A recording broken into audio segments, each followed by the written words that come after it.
Good morning from Seattle, Washington. I wish I could say it wasn't a cliche Seattle day out here, but we're getting pelted by rain pretty good. But at least we have our cherry blossoms out and it's looking pretty good. We're going to get rolling. Thanks everybody for joining us today. We've got a great group of attendees. Really excited to walk through this with y'all. My name is Colin O'Keefe. For those who don't know, my role now is Director of Product at LexBlog. I work with the smart folks. So I try to stand on their shoulders, understand what they're doing, and see if I can bring your ideas, your needs, your wants, and them to the product team so we can build stuff that's useful and that, does what we want it to do and what we're talking about today, which is bringing in work. I worked at LexBlog for about a decade in a number of different roles, but primarily with our publishing group. So it's constantly reviewing the blog posts that flow across our network, doing our top 10s. I'm still curating our lexblog.com, seeing the stuff that comes through that route. Sorry, I got the folks checking in, so I'm always very cautious. Want to make sure everybody can hear me all right. It seems like we're good. But yeah, took a quick break to work a few years with the Seattle Mariners, helping run social over there, which helps me guide a little bit of how I can help y'all on social. And now, again, back at LexBlog in my now director of product role, where we've been working really hard on rolling out some fun and useful stuff. But let's dive in. I'll tee up what we've got on deck for today. Before we get started, more of these to come. This is going to be a monthly recurrence. We've actually got our next webinar scheduled for March 27th. We're going to run these on the last Wednesday of every month. It'll be Webinar Wednesday. Everybody loves alliteration.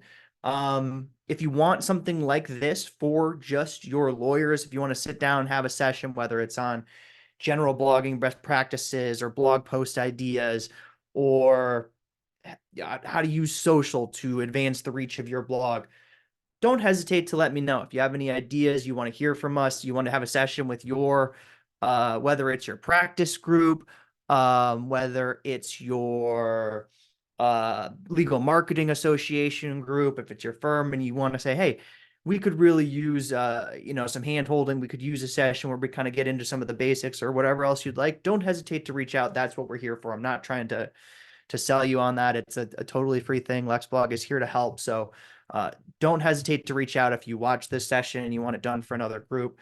Always happy to be able to do that. I'm here to help. You can reach out to me personally at colin@lexblog.com, COLIN at lexblog.com, and we'd be happy to set that up. And also similarly, if you think, hey, here's a topic you guys should really be covering in these monthly webinars, let us know there too. And we're all ears. We're here to help you. That's our job. That's what we do all day, every day is help players become better bloggers and better publishers and ultimately try to bring in some work. So if there are ways that we can better do that, please don't hesitate to let me know. Again, the next webinar is March 27th, and I'm looking forward to it. We're going to talk about networking through blogging, but today we're just getting into some of the basics. So with this session, and like I mentioned, because you're doing a monthly session going forward, this is a session I'll admit we have done previously. So if it seems really familiar, it might be. But again, if you're like, hey, I want something different, reach out to me. Happy to do it. Happy to talk with your team or tee up something for a future webinar for the entire class, for lack of a better term. So today with this session, what we want to do is really, as the title alluded to, get back to some of the basics to really try to frame what it looks like when a blog is really successful. How does that work come in? How does it manifest itself? So you know that you're aiming for the right things, that when you're saying, hey, are we seeing success? What does success look like? What can it look like? How does that play out? And then also, in addition to that, what we'll walk through today with as people give quotes on exactly what they've done, you'll hear from lawyers who have seen success from blogging. But one of the things that we'll do as well is hit on the things that they do well, the things that you really want to emulate that lead to success in law blogging. So let's dive in. And it starts with asking the right questions, framing what success looks like. So as we dive into this, what we often hear are questions like, hey, how do we get more traffic? How do we make this number go up? How do we rank higher for our general blog subject? If we're not ranking high enough for a privacy lawyer, how do we add email subscribers? We need this number to be bigger than it used to be. I'll say I totally understand that. I've been in the role that you have been in, well, not for not for a law firm. I've worked at Lexblog with people who are in that position, but I've been there for even a baseball team where your job, if I know we probably have a number of practice development managers, digital marketing managers, and the like on this call. And I know sometimes you're in the position where you feel like, hey, I'm just trying to show people that my job should exist. I'm just want to make sure, if I can show that this number went up, if this line went up, what it says to my bosses is it's a good thing we have this position. So I understand where you're coming from, but the goal that I have here is I want to help you out and make sure that you're asking the right questions so you can provide answers that are even more powerful than, hey, we got 5 more email subscribers.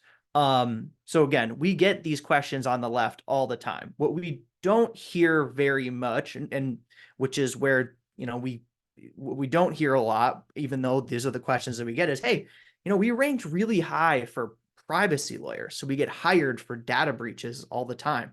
I don't know about you, but I don't think if you were, I don't know, say you were General Mills and your email list got hacked and you had a massive data breach. I don't know if you're Googling data breaches and then calling the first person in the search results. Similarly, nobody says, yeah, we got so much traffic. Traffic is our number one thing. And the billable work translates directly from that increase in page views. We can see that correlation right there. We know that traffic is leading to work.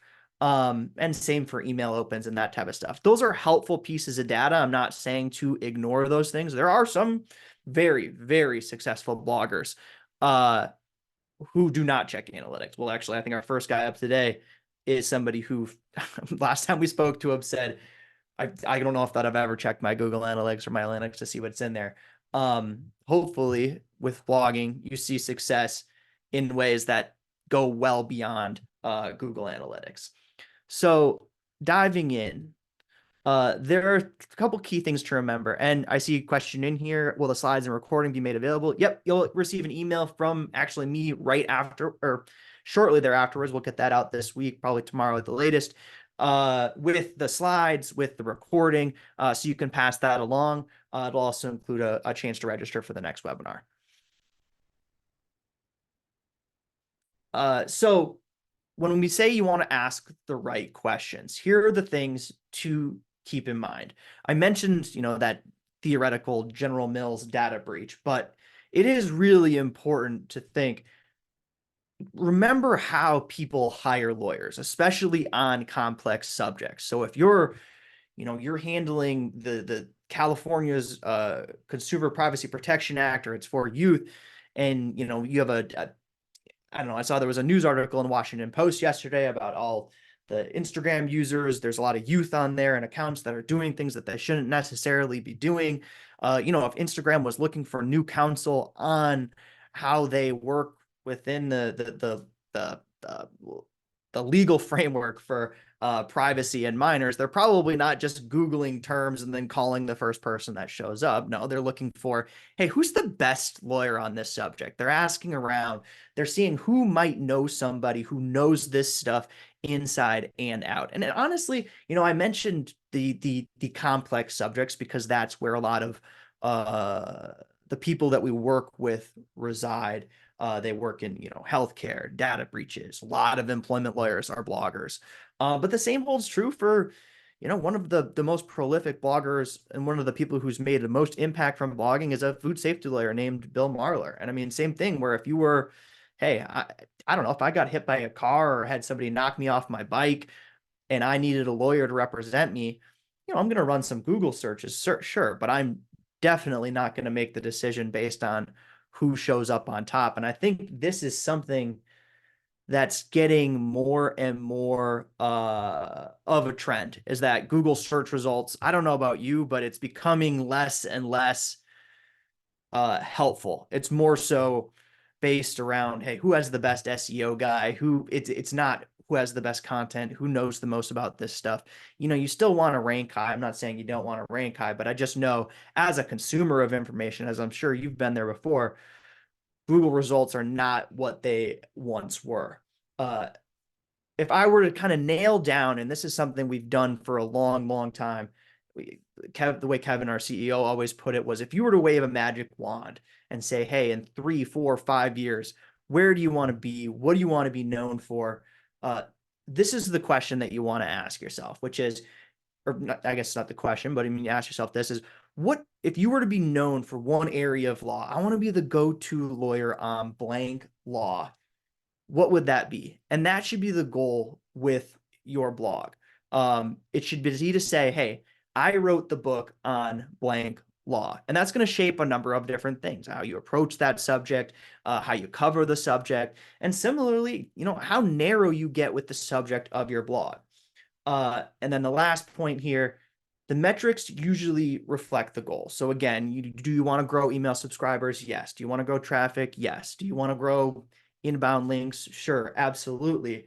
It's nice to see those things, but those aren't the goal unto themselves. You want to hold yourself to that high standard that is, I want to bring in work from this publication, and I want to bring in work because the publication helped me reach the point where I am the go-to lawyer on the type of work that I love doing, the type of work that I enjoy doing the most. So keep that in mind. Again, this is the biggest thing is aim high, but also don't overthink it. If you run a quality publication on a niche subject, you will succeed. I've seen people really crush it with that. But again, it doesn't get into, oh, I'm worried about my title tags, this, that, and the other.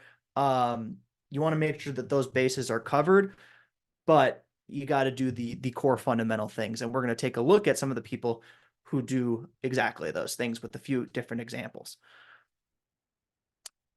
So I'm going to actually, first up is not the individual I was thinking of, but it is one of my, I cite this large law blog all the time, comes up on calls all of the time, whether it's our strategy consultations, other times when I'm speaking with clients. If I'm working with a large law firm and providing guidance to, usually these end up being larger group blogs where a lot of people are contributing. This one always comes up. It is the Consumer Finance Law Monitor from Ballard Spahr. Again, it's a group blog. Ballard Spahr is a top 100 firm. The publication started in July of 2011, and it was led initially by then practice leader Alan Kaplinsky. Alan Kaplinsky is the guy on class action waivers in the consumer and finance space. This is one of the top lawyers in the space, and he came in and he's leading this publication. It's not throw my name on it. It's not, hey, yeah, sure, that sounds good, let's make a blog for the practice group. It's, I am the editor of this, and we're going to make sure that it succeeds. And that's coming from me, the practice group leader. It's not coming from the digital marketing manager. It's not coming from someplace else. It's a full commitment from the most powerful person and the most influential person in the department. A key point here that we'll hit on is it started as the CFPB monitor, and I'll get in the story in that in a bit, but we're going to hear from Alan. Now I'm realizing I don't think I pressed share audio. So give me 1 second here. We are going to go share screen and share sound. Thank you, Claire, for reminding me previously. But we're going to hear from Alan right here, and this should go through fine. I'm going to mute my mic, and we're going to hear. It succeeded on every score. One, it's brought in new business from existing clients. By connecting those dots, a client will call up one of the lawyers and say, hey, we got a problem here? And they very well might. It has brought in new clients that didn't know about us before. It has raised our, I guess you could say, our brand nationally because everybody knows about our blog, and people talk about it all the time. It's helped us recruit. I mentioned that earlier. There are particularly more senior people who are coming from another law firm where they don't have a blog or podcast. They're looking for ways to develop business. And if you want a national practice, you can't count on going out to play golf, with the local banker. That used to work when I first began practicing law. Right. And I was never a good golfer. So, that didn't work for me. But electronic media sort of levels the playing field and enables those lawyers, maybe you aren't good golfers, but know an area of law, can write about it and then talk about it during a podcast. It really gives you a heads up. It really helps a great deal. Again, that was Alan Kaplinski. He was the practice group leader. He's taken a little bit of a step back. I think a little calmer life. Maybe he's playing more golf now. And I'll say I'm not a very good golfer either, but hey, if you're a lawyer out in Seattle and you want to talk shop about blogging, let me know and we'll go play Chambers. Would love to. But what he didn't mention there is one of my favorite stories about this publication. And this is another quick little anecdote on the success of the Consumer Finance Monitor and previously the CFPB Monitor. He told a story a number of years ago, Alan did, about meeting Richard Cordray, then the director of the CFPB. And he goes up, he introduces himself, says he's Alan, and he goes, hey, Alan, and Cordray responds and he goes, hey, we haven't met before, but I hear your name about every single day because their publication was covering this person's agency so strongly. So what did they do right? How did they succeed where other groups may not have seen as much success? What do they do differently? First things first, they seized the opportunity here. So this blog launched the day the CFPB launched. So the day that this new government agency came into existence, Ballard Spahr had a blog to cover the absolute bejesus out of it. They went niche. They really started there, focused, and they really honed in on that CFPB. They've kind of spread it out a little bit more as it's gone on. The reason for that being CFPB started under the Obama administration, so it's obviously going to be more active under a Democratic president. Then when Trump was elected, CFPB was less active, so then we saw it branch out a little bit more to the broader consumer finance space. But it really, I don't think this blog would be where it is today. And honestly, I wish more firms would do this, where they see a moment, where they see something big, they jump on it and they just cover the heck out of it. And they don't work, or is it too narrow? You can figure, if it's too narrow, you can adjust later. You can't, if you start by going super broad and you dump a bunch of time into it and you don't see success, your lawyers are going to walk away. One of their key things is, Alan calls them, they have a secret weapon. Her name's up on the screenshot here, Barbara Mishkin. She pushes out a ton of content. I think one of her primary responsibilities is authoring content for the blog. They also do a good job of taking what they do beyond the blog with live sessions. Also with, they have a podcast as well they're rocking on a regular basis. The amount of content that they're putting out there is astounding. And again, they're the two kind of big things. One was seizing that opportunity when the CFPB launched to say, hey, we are going to have a publication that covers the heck out of this because we want to be doing work in this space.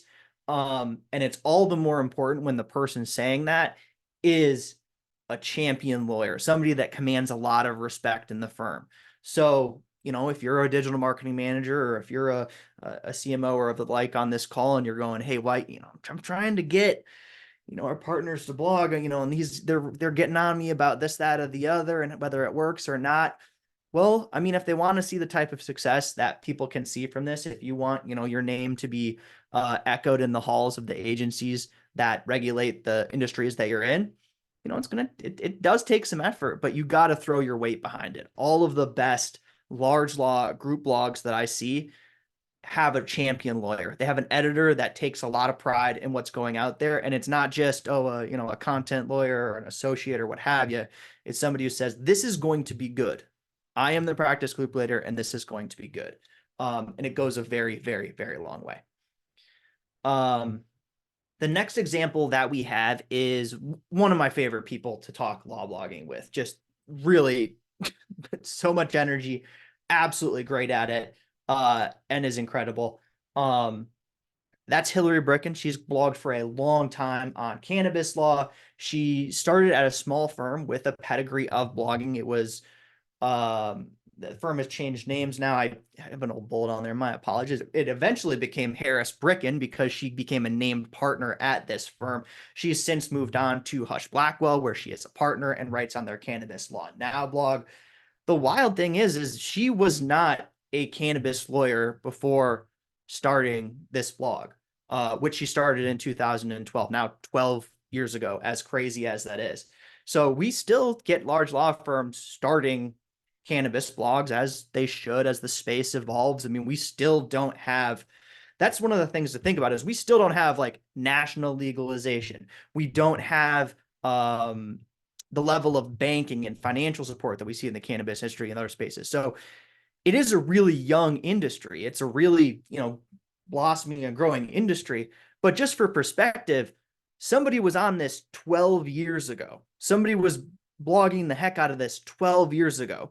So think about what might be where cannabis is 12 years from now and jump on those subjects. I mean, you can jump on cannabis law still, but I would look at stuff like, what I always say is if you have a niche, it always helps to slice it with one more. So if you're going to do cannabis tax law, cannabis finance law, cannabis packaging and processing law, there's so many different areas that you could dive into. And then similarly, it doesn't have to be cannabis law. Take a look at the areas that you can see growing over the next 12 years, the surefire things, and really consider if that should be where you should blog, as opposed to having general practice group name blog.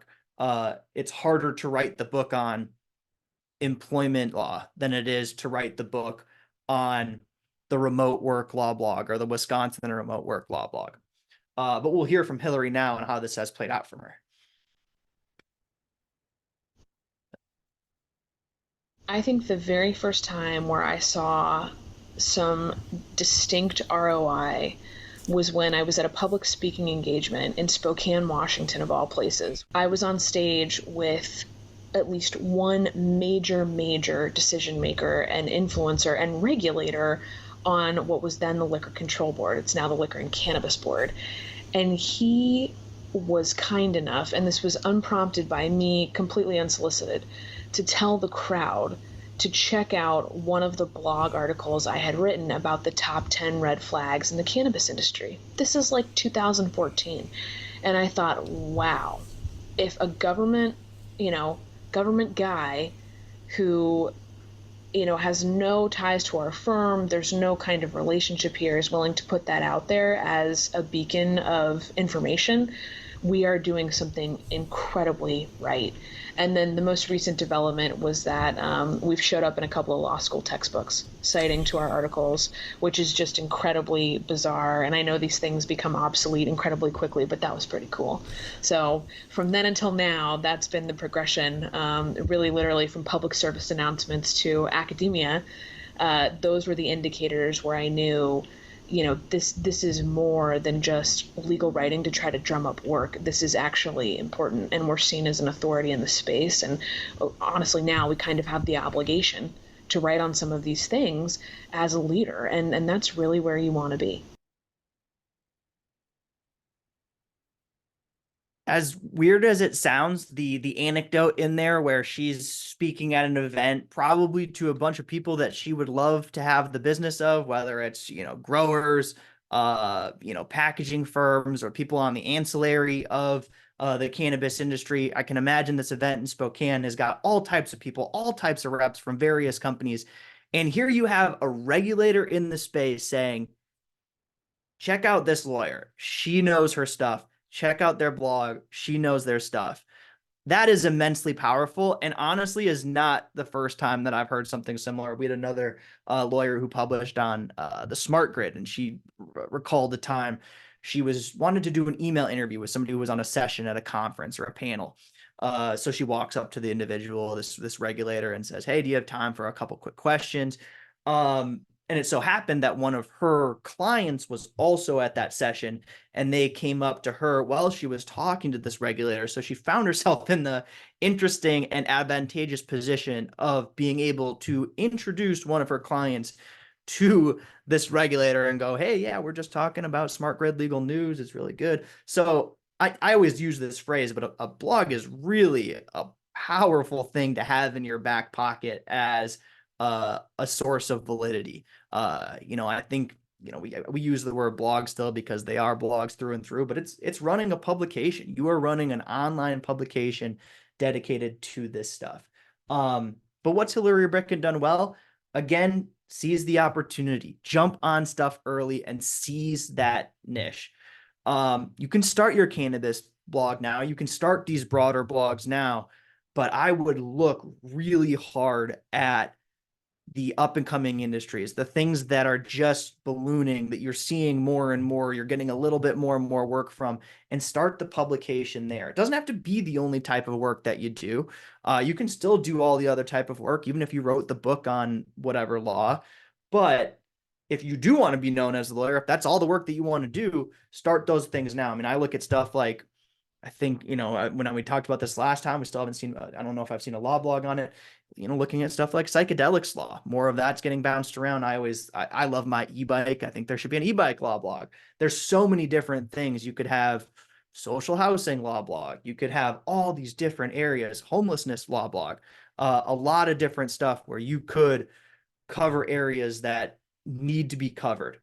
So she seized the opportunity and stuck her neck out there at a time when 10, 12 years ago, this was not an easy. I'll tell you, the large law firms, the Hush Blackwells, we love them. They weren't touching cannabis law then, but it was really funny now to see the cannabis law blogs and their names. Even the large firms come through with some really funny cannabis law names. So respect to all the large law cannabis lawyers out there. She was really persistent. This isn't going to be overnight success, but at the firm that she was at, I believe it was called Harris Moore initially. They have the China Law blog as well. Dan Harris is there. They had a firm with a blogging pedigree, so they knew it can take some time, but they knew how to put in that work. A big thing that a lot of firms miss with their publications is you're not just covering the law of blank. You're covering the industry from a legal perspective. You are a lawyer's responsibility is to identify risks, opportunities, and threats. And that goes beyond just, hey, here's the latest ruling on this. Here's the latest ruling on that. Hey, we got an appeal over here. Oh, it looks like this was granted cert to the Supreme Court. No, it's keeping an eye on the industry as a whole. You see cannabis banking in the screenshot here. She's always taking a look at the latest developments in the cannabis industry and how those spread to her clientele. Ultimately, the goal is to run a quality publication, and a quality publication is going to be something that goes beyond just hitting the legal minutia of the individual industry. And this is what a crazy idea, but she always writes interesting posts. Hillary does. She mentioned the top 10 cannabis issues to be aware of in that anecdote that she had there. And it's just funny because I think if I go back to her cannabis blog here and I go take a look at some of the posts on there, hey, you can run the same plays over again. There's no issue with that. I'm just trying to get to the post where I can see there's a lot. Top 10 questions about cannabis law in 2024. I think she also had, hey, here's the top cannabis scams of 2023. You can hit some of those basics and run some of those plays that you've seen success with in the past and make sure those are good. But it's the most important thing to see success from a law blog is, hey, you got to run a quality publication. And if you want people to read I use this line all the time. It's not that creative and it's very boring, but I'll be honest with you. If you want people to read what you write, you have to write stuff that people want to read. If you're constantly just writing on legal minutia and what have you, they're not going to keep coming back to the blog. They're not going to subscribe long-term to the blog if it's not interesting, if it's not something that appeals to them and is written in a way that's enjoyable to read, that's easy to read.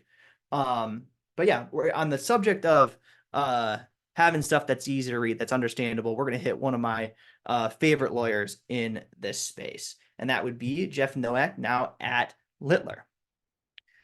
Jeff writes a publication called FMLA Insights.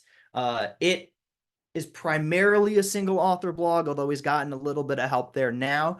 But still, it's primarily primarily authored by Jeff. He'll occasionally mix in someone else, but started at a mid-sized firm. He's now the co-chair of the practice group for the group that covers FMLA at Littler. Focuses, of course, on the Family and Medical Leave Act, and the publication started way back in 2009. Again, you have somebody who could have done, hey, we can do employment law, we can do Illinois employment law. Jeff's based out of Chicago, big White Sox fan. Fortunately, sorry, Jeff. But I shouldn't say anything as a Mariners fan, but anyway.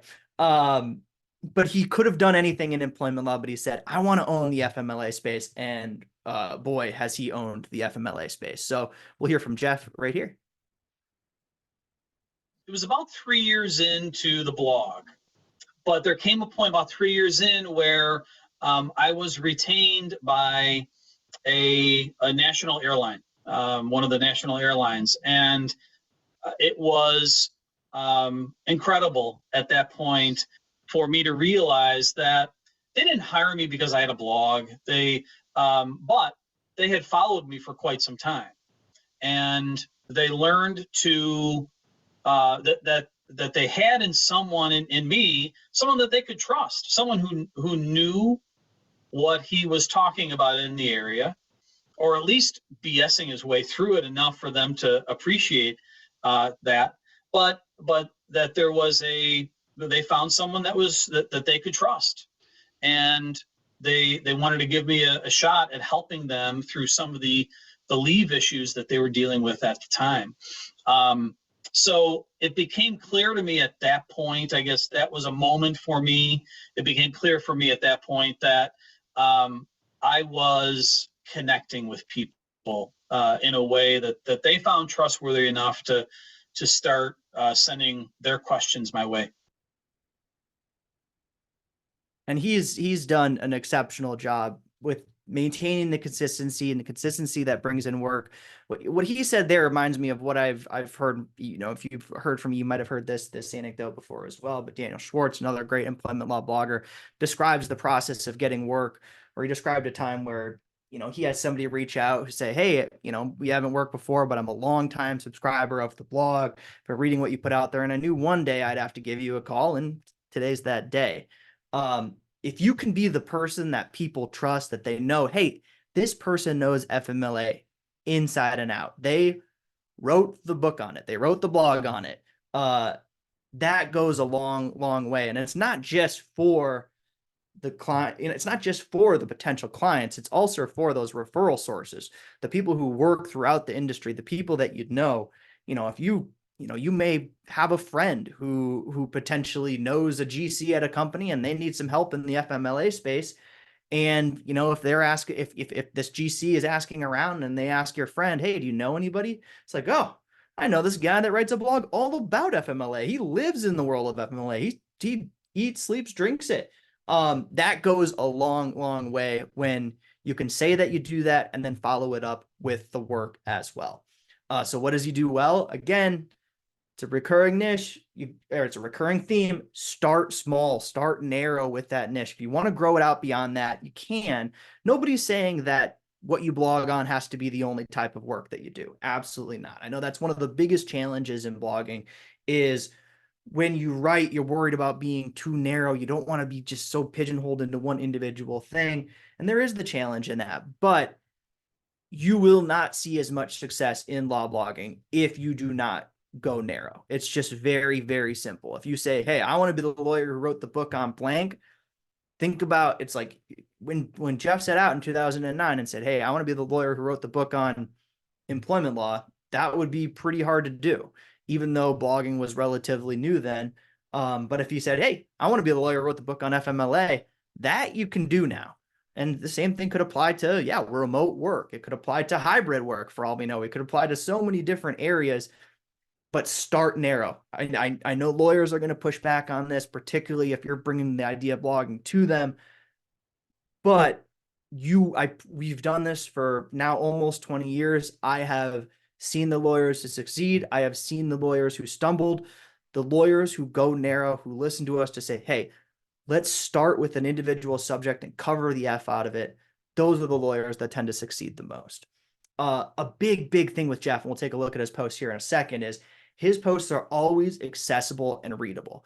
A key thing to remember with blogging is how people are consuming online content on the web. I don't know about you, but it's not like sitting down over coffee with your, you know, your newspaper or a magazine or you're on a plane where you've set aside some time to read and you're going to read stuff through and through.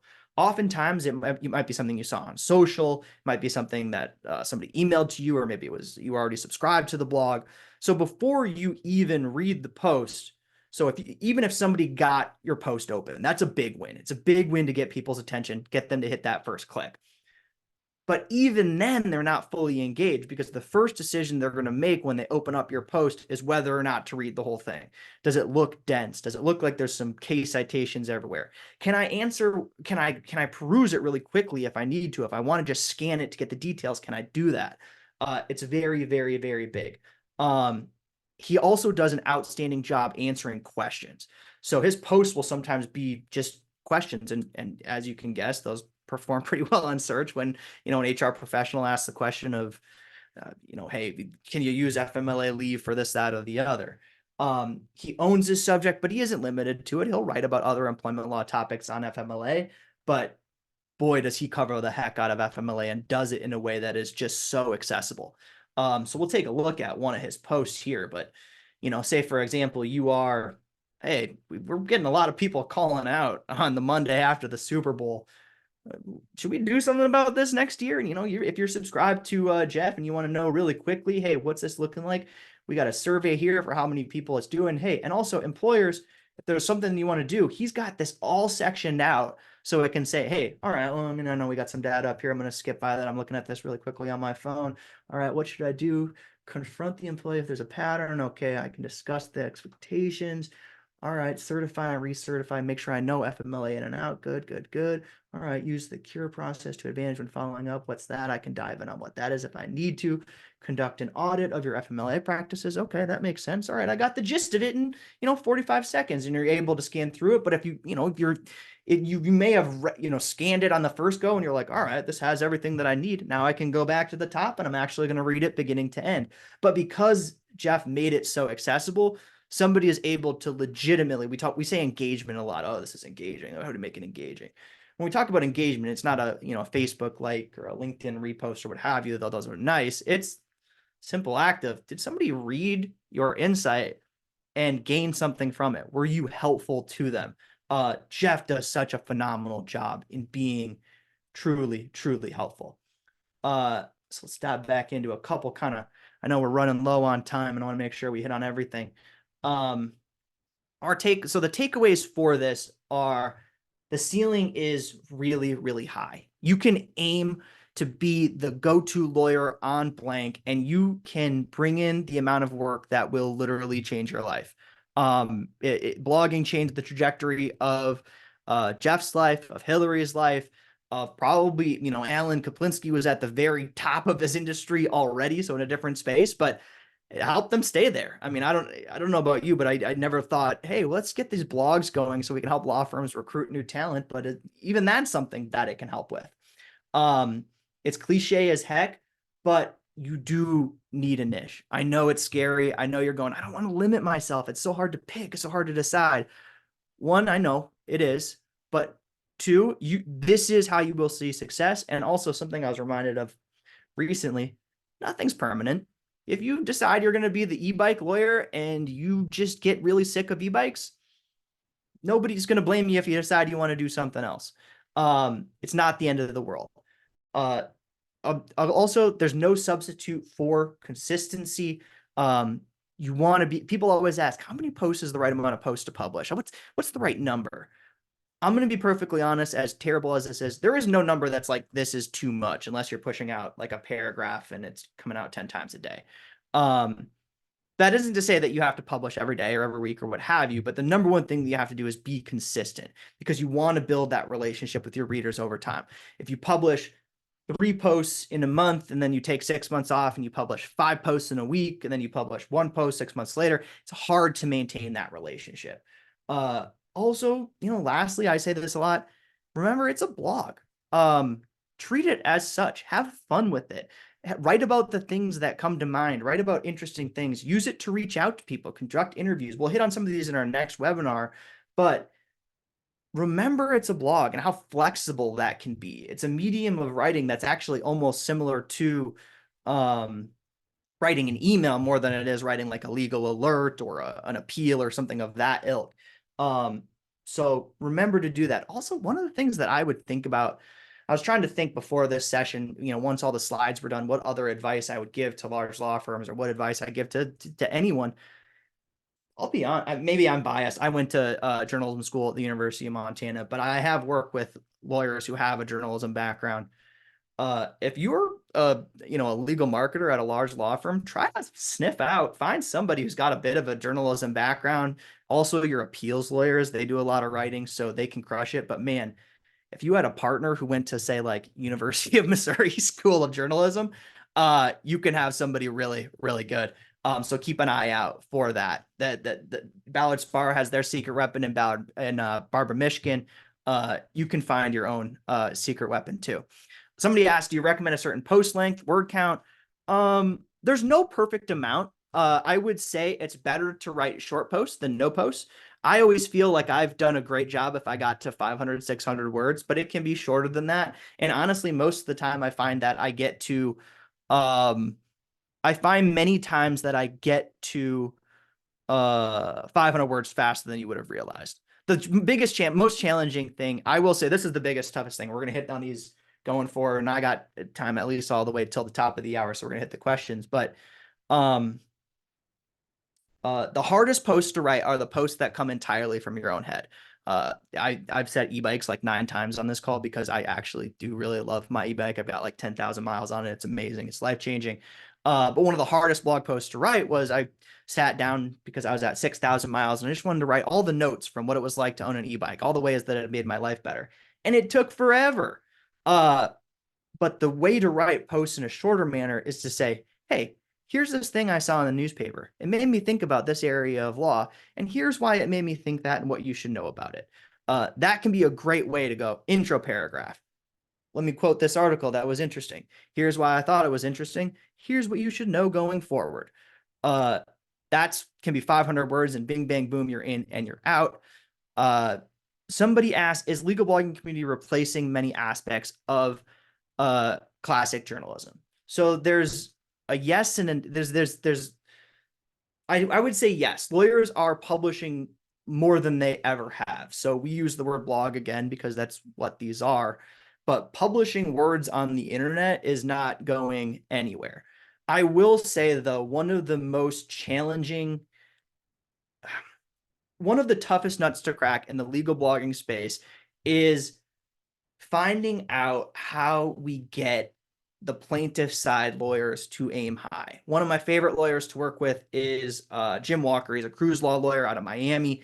He is a plaintiff lawyer and a watchdog for the cruise industry. If there's anybody who covers the cruise industry better than him, I would be shocked. He has as many Facebook likes for his blog as some professional sports teams because he stands up and he fights for consumers. And the fact of the matter is there are more general consumers. There are more employees than there are employers and GCs and what have you.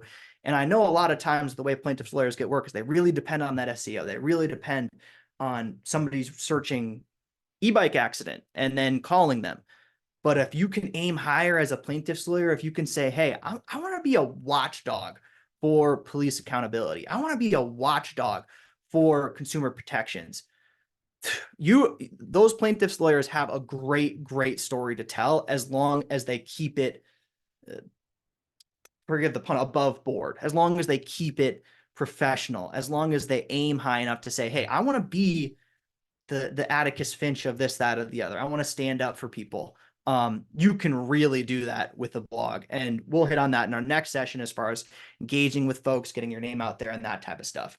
I'd be remiss if I didn't mention, for those of us who don't work with us, how LexBlog can help.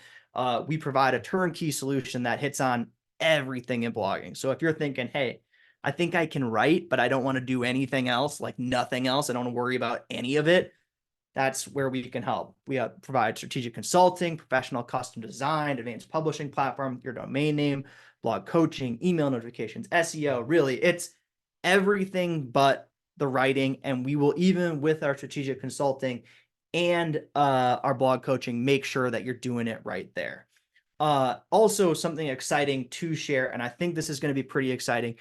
We launched, I mentioned Atticus Finch, and we didn't go with that name, but another great fictional lawyer, Ransom Stoddard from The Man Who Shot Liberty Valance. I freaking love that movie, but we launched a new look for our Blog Pro plan called Stoddard. You can see the design in action on Real Lawyers Have Blogs, kevin.lexblog.com. Same for the LexBlog blog, 99 Park Row. This can be yours, and we can get you online really, really fast, like a matter of a day or two. You can have your own publication. There is no initial fee. It's $99 a month. You can give our Lou AI tool a try for 90 days for free. We'll get you rocking and rolling on that. This is honestly, we were working on these slides before this, and we initially had a bullet in here that was about, hey, this is aimed for the solo lawyer. And that may be the case to a certain extent, but it's really built for the lawyer who wants to hang their shingle themselves. They want to run a publication themselves. This would have been a great fit for Jeff Nowak in 2009. It would have been a great fit for Hillary Bricken in 2014. If you're a lawyer and you could be a small town lawyer in Iowa, or you could be a partner at Baker McKenzie, and you're going, I want to start my own blog. I want it to just be mine. It's going to come with me wherever I go. It's mine. I'm doing it on a very narrow area. This is a great platform to give it a try. This is what I run my LexBlog blog on. And this is something that's always staying up to date. We're always adding to it as we go. So if you want to give it a shot, you want to book a demo, please reach out to us. We'd be happy to do it. We're not going to overwhelm you on the sales side. And again, even if you just want to talk shop, just talk blogging, reach out to us. You can reach me personally at colin@lexblog.com. I'll say, hey, if anybody else has any other questions, I can hit those too. But as we wait, potentially for those to come in, we got a few more minutes. I'm always happy to answer any questions. But lastly, our next webinar is at the end of this month on March 27th. I honestly, right before this, was scrambling. I had committed to March 27th. We're on for March 27th. And then in the back of my mind, I was like, wait, when is Mariners opening day? And it is the 28th. So this will be a nice eve to that. So for all the baseball fans, we'll hit this on Wednesday. And then everybody can watch opening day across the country on Thursday. But we're going to hit using your law blog to build your network. So lawyers get work from referrals, from their reputation. How do you use publishing to boost that referral network, to enhance that reputation? How are the ways that you go about doing that in a very deliberate fashion? So writing posts with a clear audience in mind, engaging with the media. What are the best tactics to be able to do that? Using the conversations that you have with clients and potential clients for building content. And then lastly, but also just so important to today's blogging, how do you follow up with people? So if you wrote a post for somebody and you wanted to make sure they saw it, how do you follow up to make sure that they saw it? I look forward to it. You can sign up. We'll have it on socials. We'll have the recording out an email, and you'll get a registration link for this as well. But yeah, unless any folks, it looks like we have looks like we've hit all the questions that we had come in as far as post length journalism. We have something else, a customer support issue. But yeah, that's everything. And if you have questions that you think of after this and you want to reach out, you want to go, hey, are we doing it right over here? Or what would you have us do differently? Or hey, can you kick our lawyers in the pants with a session on how to come up with blog post ideas? Don't hesitate to let me know. You can reach out to me again personally, Colin, COLIN @lexblog.com. We are always here to help. And if you want to go so far as to book a demo or something of that ilk, reach out to us there as well. Thanks everybody for taking the time to chat with us today. We're only a few minutes over our 45. But again, if you have questions, if there's anything we can help with, let us know. And until next time, until March 27th, take care. And this is us signing off from Seattle.